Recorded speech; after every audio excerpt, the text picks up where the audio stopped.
ವಿಶ್ವನಿಗೆ ಗೊತ್ತಾಯ್ತು ಅತ್ತೆ ಲಕ್ಷ್ಮಿ ಸುಳಿವು. ವೆಂಕಿ ಚೆಲುವಿಗೆ ಅನುಮಾನ ಬಂದಿದ್ಯಾಕೆ? ಜಿ ವಾಹಿನಿಯಲ್ಲಿ ಪ್ರಸಾರ ಆಗುತ್ತಿರೋ ಲಕ್ಷ್ಮೀ ನಿವಾಸ ಸೀರಿಯಲ್ನಲ್ಲಿ ಸದ್ಯಕ್ಕೆ ಸಿದ್ದೇಗೌಡರು ಆಕ್ಸಿಡೆಂಟ್ ಮಾಡಿಲ್ಲ ಅಂತ ಸಾಬೀತಾಗಿದೆ.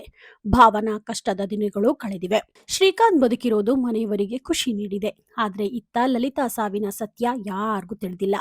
ಆದ್ರೆ ಅತ್ತಿಗೆ ಲಲಿತಾ ತಿಥಿ ಕಾರ್ಯದಲ್ಲಿ ನಾನು ಭಾಗಿಯಾಗಿಲ್ಲ ಅನ್ನೋ ನೋವು ಲಕ್ಷ್ಮಿಯನ್ನ ಇನ್ನಿಲ್ಲದಂತೆ ಕಾಡ್ತಿದೆ. ಗಂಡನ ಹತ್ತಿರ ತನ್ನ ತವರು ಮನೆಗೆ ಹೋಗ್ಲು ಆಗ್ಲಿಲ್ಲ ಅಂತ ಕಣ್ಣೀರ್ ಹಾಕಿದ್ದಾಳೆ ಲಕ್ಷ್ಮಿ. ಸಂಪೂರ್ಣ ಸಂಚಿಕೆಯಲ್ಲಿ ಏನೆಲ್ಲ ಆಗ್ತಿದೆ ಅನ್ನೋದನ್ನ ಹೇಳ್ತೇವೆ. ಎಲ್ಲೂ ಕೂಡ ಸ್ಕಿಪ್ ಮಾಡದೆ ಈ ಸ್ಟೋರಿ ನೋಡಿ. ಜೈಲಿಂದ ರಿಲೀಸ್ ಆಗಿರೋ ಸಿದ್ದೇಗೌಡರು ಭಾವನಾ ಜೊತೆ ಮುಕ್ತವಾಗಿ ಮಾತನಾಡಿದ್ದಾರೆ. ನನಗೋಸ್ಕರ ನೀವು ಪಟ್ಟ ಕಷ್ಟ ತುಂಬಾನೇ ದೊಡ್ಡದು. ಯಾರೇ ಬಂದ್ರೂ ನಮ್ಮ ಪ್ರೀತಿಯನ್ನ ದೂರ ಮಾಡಲು ಆಗೋದಿಲ್ಲ. ಇನ್ನು ಮುಂದೆ ನೀವು ಹೇಳಿದಂತೆ ನಾನು ಕೇಳುತ್ತೇನೆ. ಇಬ್ಬರು ಸೇರಿ ನಮ್ಮ ಉಪ್ಪಿನಕಾಯಿ ಬಿಸ್ನೆಸ್ ನೋಡಿಕೊಳ್ಳೋಣ ಅಂತ ಹೇಳಿದ್ದಾರೆ. ಇತ್ತ ಮನೆಯಲ್ಲಿ ಗಂಡ ಶ್ರೀನಿವಾಸ್ ಜೊತೆಗೆ ಕೂತು ಲಕ್ಷ್ಮಿ ಕಣ್ಣೀರ್ ಹಾಕುತ್ತಿದ್ದಾಳೆ.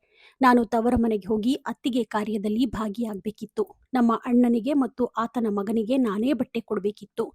ಆದ್ರೆ ಹೋಗ್ಲು ಆಗಲಿಲ್ಲ ಅಂತ ದುಃಖ ಪಡ್ತಿದ್ದಾಳೆ. ಇನ್ನು ತನ್ನ ಬದಲಿಗೆ ವೆಂಕಿ ಹಾಗೂ ಚೆಲುವಿಯನ್ನ ಲಲಿತಾ ಮನೆಗೆ ಕಳಿಸಿದ್ದಾರೆ. ಇಬ್ಬರಿಗೂ ಬಟ್ಟೆ ಕೊಡಿ ಅಂತ ಅವರಿಗೆ ಕೊಟ್ಟಿದ್ದಾರೆ. ಆದರೆ ವೆಂಕಿ ಹಾಗೂ ಚೆಲುವಿಗೆ ಈ ಬಗ್ಗೆ ಅನುಮಾನ ಬಂದಿದೆ. ನಾವು ಯಾಕೆ ಬಟ್ಟೆ ಕೊಡಬೇಕು ಅಂತ ಪ್ರಶ್ನೆ ಮಾಡಿದ್ದಾರೆ. ಇನ್ನು ತಿಥಿ ಕಾರ್ಯಕ್ಕೆ ಇಬ್ರು ಹೋಗಿ ಬಟ್ಟೆ ಕೂಡ ಕೊಟ್ಟಿದ್ದಾರೆ.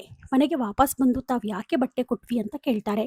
ಆಗ ಶ್ರೀನಿವಾಸ್ ಅವರಿಗೆ ನಿಮ್ಮ ಅತ್ತೆಗೆ ಲಲಿತಾ ಅವರು ತುಂಬಾ ಸ್ನೇಹಿತರು, ನಾವು ಹೋಗೋದಕ್ಕಾಗ್ಲಿಲ್ಲ ಅಲ್ವಾ, ಹಾಗಾಗಿ ನಿಮ್ಮನ್ನ ಕಳಿಸಿದ್ದೆವು ಅಂತಾರೆ.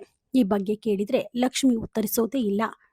ಇತ್ತ ವಿಶ್ವನಿಗೆ ತನ್ನ ತಾಯಿ ಲಲಿತಾ ಅವರು ಪ್ರತಿನಿತ್ಯ ಬರೆಯುತ್ತಿದ್ದ ಡೈರಿ ಕೈಗೆ ಸಿಕ್ಕಿದೆ. ಅದರಲ್ಲಿ ತಂದೆಯ ಸಹೋದರಿ ಬಗ್ಗೆ ಇರೋದು ವಿಶ್ವನಿಗೆ ಗೊತ್ತಾಗಿದೆ. ಅಪ್ಪನಿಗೆ ತಂಗಿ ಅಂದ್ರೆ ಸೋದರತ್ತೆ ಇದ್ರು ಅಂತ ಗೊತ್ತಾಯ್ತು.